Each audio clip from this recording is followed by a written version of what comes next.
ಏನೋ ಪ್ರಾಪರ್ಟಿ ತಂದೆ ತಾಯಿಗಳು ಬಿಟ್ಟು ಹೋಗದೆ ಇದ್ರು ಕೂಡ ನಮಗೆ ಜನ್ಮ ಕೊಟ್ರಲ್ಲ ಅನ್ನೋ ಒಂದೇ ಕಾರಣಕ್ಕೋಸ್ಕರ ಅವರನ್ನ ಕೊನೆ ತನಕ ನೋಡ್ಕೋಬೇಕಾಗತ್ತೆ. ನಾವು ಚಿಕ್ಕ ಮಕ್ಳಿದ್ದಾಗ ನಮ್ಗೆ ಕಂಟ್ರೋಲ್ ಇಲ್ದೆಲ್ನೇ ಇರುವಾಗ, ಒಳತ್ ಯಾವ್ದು ಕೆಡ್ತ್ ಯಾವ್ದು ಅಂತ ಗೊತ್ತಿಲ್ಲದೆ ಇದ್ದಾಗ, ತಂದೆ ತಾಯಿಗಳ ಮೇಲೆ ಅಸಹ್ಯ ಮಾಡಿದಾಗ ಅವ್ರು ನಮ್ಮನ್ನ ಸಾಯಿಸ್ಬಿಟ್ರೇನು? ಇಲ್ವಲ್ಲ. ಈಗ ಅವ್ರು ಆ ಏಜಿಗೆ ತಲುಪ್ತಾರೆ, 80 ಆಗುತ್ತೆ, 90 ಆಗುತ್ತೆ, ಪ್ರಾಸ್ಟೇಟ್ ಎನ್ಲಾರ್ಮೆಂಟ್ ಇರುತ್ತೆ, ಮತ್ತೊಂದಿರುತ್ತೆ, ಮಗದೊಂದಿರುತ್ತೆ, ತೊಂದರೆ ತಾಪತ್ರಯಗಳಿರುತ್ತೆ, ಕೈಕಾಲ್ ಬಿದ್ದೋಗೋ ಪರಿಸ್ಥಿತಿ ಬಂದಿರುತ್ತೆ, ಕಂಟ್ರೋಲ್ ಇರಲ್ಲ ಆರ್ಗನ್ಸ್ ಮೇಲೆ. ಅಸಹ್ಯ ಪಟ್ಕೊಳಕ್ಕಾಗತ್ತಾ? ಅವ್ರಂಗೆ ಅಸಹ್ಯ ಪಟ್ಕೊಂಡು ನಮ್ಮನ್ನ ಬೀದಿಗೆ ತಳ್ಬಿಟ್ರ? ಇಲ್ವಲ್ಲ. ಸಾಕಿದ್ರು ತಾನೆ, ರಾತ್ರಿ ಇಡೀ ಎದ್ದೋಳು ನೋಡ್ಕೊಂಡ್ಲು ತಾನೆ, ಜ್ವರ ಬಂದಿದ್ದಾಗ ನಮ್ಮಮ್ಮ ಅನಿಸ್ಕೊಂಡೋಳು. ಮಾರನೇ ದಿನ ಕೆಲ್ಸಕ್ಕೆ ರಜೆ ಹಾಕಿದ್ಲೇನು? ಇಲ್ಲ. ಈ ಮಗುನ್ನು ಇಟ್ಕೊಂಡು, ಆ ಅನಾರೋಗ್ಯದ ಮಗುನ್ನು ಇಟ್ಕೊಂಡು ಒದ್ದಾಟ ಮಾಡ್ಕೊಂಡು ಸಾಕಿದ್ಲು ತಾನೆ. ಅದೆಲ್ಲ ನೆನೆಸ್ಕೋಬೇಡ್ವಾ? ಅವ್ರು ಬಿಟ್ಟೋದ್ ಪ್ರಾಪರ್ಟಿಗೆ ಮಾತ್ರ ನಾ ಗಲಾಟೆ. ಇದೇ ಮೂರ್ತಿ ರಾವು ಒಂದ್ 20 ಲಕ್ಷ ಸಾಲ ಮಾಡ್ಬಿಟ್ಟಿದ್ರು ಅಂತ ಇಟ್ಕೊಳ್ಳಿ, ಯಾವ ಹೆಣ್ಮಕ್ಳು ಮುಂದೆ ಬಂದು ತೀರ್ಸಿದಿರಿ ಹೇಳಿ? ಹೇಳಿ ಇವ್ರೆ, ಗಂಡ್ಮಕ್ಳು ತೀರ್ಸ್ಬೇಕು ಅವ್ರು ಅಂತ ಹೇಳ್ತಾರೆ. ಯಾರು ತೀರ್ಸಿದಿರಿ ಹೇಳಿ? ಅದೇ ಅಕ್ಕನ ಮಗಳ ತಂಗಿ ಮಗಳು ಇವ್ರದ್ದು ಮದ್ವೆ ಆಯ್ತು ಅಂತಂದ್ರೆ, ಅಕ್ಕ ಅಥವಾ ತಂಗಿ ಮದ್ವೆ ಆಯ್ತು ಅಂದ್ರೆ, ಆ ಗಂಡುಡ್ಗ ಆದವನು ಪಂಚೆ ಮೇಲಕ್ಕೆ ಕೊಟ್ಕೊಂಡು ಊರೆಲ್ಲ ಓಡಾಡಿ ಬಡಿಸೋದ್ರಿಂದ ಹಿಡಿದು ಎಂಜಲ್ ಲೋಟ ತೆಗೆಯೋದ್ರಿಂದ ಎಲ್ಲ ಮಾಡಿರ್ತಾರೆ. ಹೆಣ್ಮಕ್ಳು ಏನ್ ಮಾಡಿದ್ದಾರೆ? ಗಂಡ್ಮಕ್ಳು ಮದ್ವೆನಲ್ಲಿ ಚೆನ್ನಾಗಿ ಮೇಕಪ್ ಮಾಡ್ಕೊಂಡು, ರೇಷ್ಮೆ ಸೀರೆ ಉಟ್ಕೊಂಡು, ಇಲ್ಲಿಂದ ಅಲ್ಲಿಗೆ ಟಪ್ಕು ಅಂತ ಓಡಾಡ್ಕೊಂಡು ನಿಂತು ಬಿಟ್ಟಿರ್ತಾರೆ. ಅವ್ರು ಹೇಳ್ತಾರೆ ಊರವರೆಲ್ಲ, ಗಂಡ್ಮಗು ನೀನು ನಿನ್ ತಂಗಿ ಮದ್ವೆ ಮಾಡ್ಬೇಕು, ನಿಮ್ ಮನೆ ಮನ್ತನದ ಕಾಪಾಡ್ಬೇಕು ಅಂತ. ಆ ಸಿಸ್ಟಮ್ನ, ಆ ಸೊಸೈಟಿನ ಬರೇ ಒಂದ್ ಸೆಕ್ಷನ್ 6 ಹಾಳು ಮಾಡ್ಬಿಡ್ತು. Look at China, population explosion ಅನ್ಬಿಟ್ಟು the government put certain restrictions. Today there is a population decrease. China is feeling difficulty. Japan, China ಇಲ್ಲೆಲ್ಲಾನು ಮುದುಕರೇ ತುಂಬ್ಕೊಂಡ್ಬಿಟ್ಟಿದ್ದಾರೆ. ಇವಾಗ ಚೈನಾದವ್ರು ಹೇಳ್ತಾರೆ 3ನೇ ಮಕ್ಕಳು ಮಾಡ್ಕೊಂಡ್ರೆ ಗೌರ್ಮೆಂಟ್ ಕೆಲಸ ಕೊಡ್ತೀವಿ ಅಂತ. This is the result. So ಅದನ್ನ ನ್ಯಾಚುರಲ್ ಆಗಕ್ ಬಿಟ್ಬಿಡ್ಬೇಕು. ಗೊತ್ತಾಯ್ತಲ್ಲ? ಹುಲಿ 1 ಮರಿನೋ 2 ಮರಿನೋ 3 ಮರಿನೋ ಹಾಕುತ್ತೆ ಕಾಡಿನಲ್ಲಿ, ಜಿಂಕೆ 12 ಮರಿ ಹಾಕುತ್ತೆ. Look at the life cycle ಅಲ್ವಾ? ಪರ್ಮಿಟೇಷನ್ ಕಾಂಬಿನೇಷನ್ ಹಾಕೊಂಡ್ರೆ ಅಷ್ಟು ಹುಲಿಗೆ ಅಷ್ಟು ಜಿಂಕೆ, ಅಷ್ಟು ಹುಲಿಗೆ ಅಷ್ಟು ಕಾಡ್ಕೋಣ. ನಾವು ಆಲ್ಟರ್ ಮಾಡಕ್ ಹೋಗ್ಬಾರ್ದು, ಅದನ್ನ ಬಿಡ್ಬೇಕು ಅಷ್ಟಕ್ಕೆ. ನಾನು ಏನಿಲ್ದೆ ಹೋದ್ರು ನಿಮ್ಮನ್ನ ಈ ಭೂಮಿಗೆ ತಂದ್ರು ತಾನೆ. ಈಗಿನ ಕಾಲದ ಮಕ್ಳು ಕೇಳ್ತಾರಲ್ಲ, ಅವೆಲ್ಲ ಏನೋ ಟಿವಿ ಸೀರಿಯಲ್ಗೆ ಪಿಕ್ಚರ್ಗೆ ಚೆನ್ನಾಗಿರುತ್ತೆ. ನಿಮ್ ತೀಟೆಗೆ ನೀವು ನಮ್ಮನ್ನ ನುಡ್ಸುದ್ರಿ, ನಾವೇ ನುಡ್ಸುವಂತ ಅಪ್ಲಿಕೇಶನ್ ಹಾಕೊಂಡಿದ್ವಾ ಅಂತ. ಅದೇ ಮಾತನ್ನ ಅವನ್ ಮಗಳು ನಾಳೆ ಬೆಳಗ್ಗೆ ಕೇಳಿದಾಗ, ಅವನ್ ಮಗ ಕೇಳಿದಾಗ ಅವ್ನಿಗೆ ಗೊತ್ತಾಗುತ್ತೆ ನೋವು ಎಷ್ಟು ಅಂತ.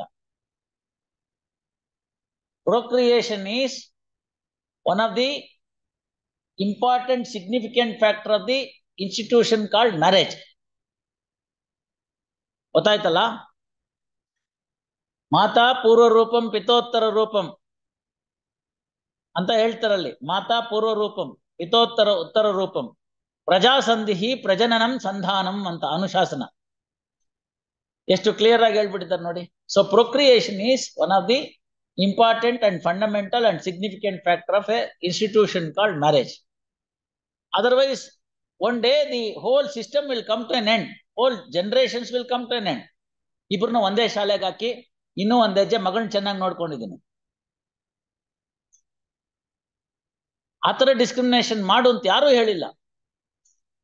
ಯಾಕೆಂದ್ರೆ ಮಗಳನ ಮುಖಾಂತರ ಕನ್ಯಾದಾನದ ಫಲ ಸಿಗುತ್ತೆ ತಂದೆಗೆ.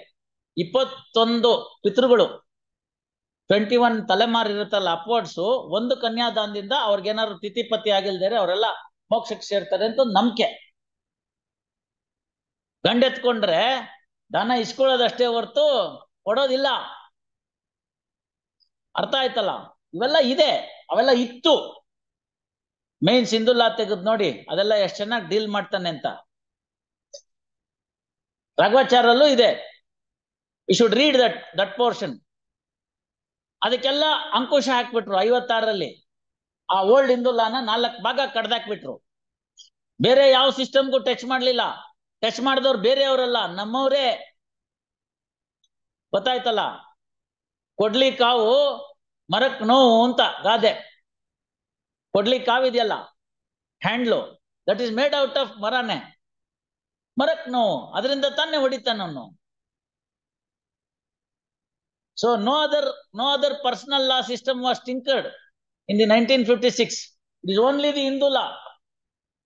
ನಮ್ಗೇನಾಯ್ತದೆ ಅಂತಾನೆ ಗೊತ್ತೇ ಆಗ್ಲಿಲ್ಲ. ಹಗಲೋ ರಾತ್ರಿ ಹೊಸ ಕಾನೂನು ಬಂದ್ಬಿಡ್ತು. ತಿಳಿತೋ ಇಲ್ವೋ? ಹೆಣ್ಮಕ್ಳು ನಮ್ಮವ್ರೇನೇನೆ, ನಮ್ ಜೊತೆಗೆ ಒಡಹುಟ್ಟಿದವ್ರು, ಕಷ್ಟಕ್ಕಾಗೋರು, ಬೆನ್ನಿಗೆ ಬಿದ್ದವ್ರು. ಬಾಂಧವ್ಯ ಕಿತ್ತಾಕ್ಬಿಟ್ವಲ್ಲ. ಹೋಗೆ ನಿಮ್ಮ ಅಪ್ಪನ ಮನೆಯಿಂದ ಏನ್ ತಂದಿ ಅಂತ, ಹೊಸ ಕಾನೂನು ಬಂದಿದ್ಯಂತೆ ಅಂತ, ನೋಟಿಸ್ ಕೊಡು ಅಂತ ಓಡಿಸಿದ್ರು.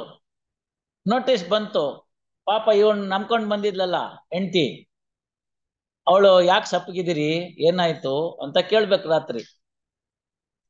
ಇಲ್ಲ, ಹಿಂಗೆ ನಿನ್ನ ಅತ್ತಿಗೆ ನಾದ್ನಿ ಈ ತರ ನೋಟಿಸ್ ಕಳ್ಸಿದ್ದಾರೆ ಅಂತ. ಯಾಕಂತೆ ಅಂತ, ಹಿಂಗೆ ಅಂತ. 2 ದಿನ ಸುಮ್ನಿದ್ದ ಗಂಡ. 3ನೇ ದಿನ ಯೋಚನೆ ಮಾಡ್ದ, ನಿಮ್ಮಪ್ಪನ ಮನೇಲಿ ಏನೇನಿದೆ ಅಂತ. ಆಯ್ತಾ ಇಲ್ಲ? ಈ ಕಡೆ ಪ್ಲೈಂಟಿಫ್ ಲಾಯರ್, ಆ ಕಡೆ ಡಿಫೆಂಡೆಂಟ್, ಈ ಕಡೆ ಡಿಫೆಂಡೆಂಟ್ ಲಾಯರ್, ಆ ಕಡೆ ಪ್ಲೈಂಟಿಫ್. ಸರಿ ಹೋಯ್ತಾ ಇಲ್ಲ? ತಪ್ಪು ಇವ್ರೆ. ಗೊತ್ತಾಯ್ತಲ್ಲ? ತಗೊಳ್ಳಿ, ನಿಮ್ಗೆ ಏನ್ ಬರ್ಬೇಕು ತಗೊಳ್ಳಿ. ಮೂರ್ತಿ ರಾವ್ ಏನಾದ್ರು 20-30 ಲಕ್ಷ ಸಾಲ ಬಿಟ್ಟು ವಿನಿವಿಂಗ್ ಶಾಸ್ತ್ರಿ ಆಗಿದ್ರೆ ನೀವ್ ಯಾರು ಆ ಕಡೆ ದಿಕ್ಕಿಡ್ತಿರ್ಲಿಲ್ಲ. ನನ್ನ ಹೇಳಿದ್ರು ನೋಡಿ, ಸಾರಾದವನ ಅದೆಷ್ಟೋ ಕೋಟಿ ಆಸ್ತಿ ಬಿಟ್ಬಿಟ್ಟಿದ್ದ, ಅವನ ತಿಥಿಗೆ ಯಾರು ಬರ್ಲಿಲ್ಲ ಅಂತ. ಅಷ್ಟೋ ಕೋಟಿ ಆಸ್ತಿ ಅಲ್ಲ ಅದು, ಅಷ್ಟು ಜನಕ್ಕೆ ನಾಮ ಹಾಕ್ಬಿಟ್ಟಿದ್ದ ಅವನು, ಅದಕ್ಕೆ ಯಾರು ಬರ್ಲಿಲ್ಲ. ಇದೆಲ್ಲ ತಪ್ಪಿದು. ಕೇಳಿ, ಅವ್ರಿಗೇನ್ ಬೇಕೋ ತಗೊಳ್ಳಿ. I am not saying for A moment the female members should be denied their rights. They are entitled for the rights as if they are the co-partners. As per the Vinita Sharma, you are entitled to take it. You can also take it. ಹೆಂಗು ಜೈರಾಮ ನಿಮ್ಮಂತೆ ಇದ್ದಾನೆ, ದ್ವಾರಕನು ನಿಮ್ಮಂತೆ ಇದ್ದಾನೆ, ರಾಘವೇಂದ್ರ ನಿಮ್ಮಂತೆ ಒಪ್ತಿಲ್ಲ, 2ನೇ ಹೆಂಡತಿ ಮಗ. ನೋಡ್ಕೊಳ್ಳಿ, ಅವ್ರಿಗೆ ಹೇಳಿ. ಇಲ್ಲಿ ಶೇರ್ ಮಾಡಕ್ ಅವೆಲ್ಲ ಆಗಲ್ಲ. That is not the subject matter of the suit here. ಗೊತ್ತಾಯ್ತಲ್ಲ? Let us see. ಮಾಡ್ತಿದ್ದೆ, provided they are all agreeable. ನೋಡಿ ಕರ್ಕೊಂಬನ್ನಿ, ಅವರು ಬಂದ್ರೆ ನೋಡೋಣ. ಅವಾಗ ಮುಳಬಾಗಿಲು ಸೂಟು ಮುಗಿಯುತ್ತೆ. ಹೇಳಿ ನೋಡೋಣ ಏನೇನ್ ಬರುತ್ತೆ ಅಂತ ನೋಡ್ಬಿಟ್ಟು ಫಿಕ್ಸ್ ಮಾಡಿದ್ರೆ ಅದನ್ನೊಂದು ತೀರ್ಮಾನ ಮಾಡೋಣ. Keep all the parties present. ಅಲ್ಲಿ ಇನ್ನೊಂದು ಬರ್ಕೊಮ್ಮ, ಅಲ್ಲಿ ಇನ್ನೊಂದು ಲೈನ್ ಬರ್ಕೊಳ್ಳಿ. Released on 7/12, parties are directed to be present before the court for exploring the possibility of the amicable settlement, including the rights of the female heirs. ತೃಪ್ತಿ ತಾನೆ?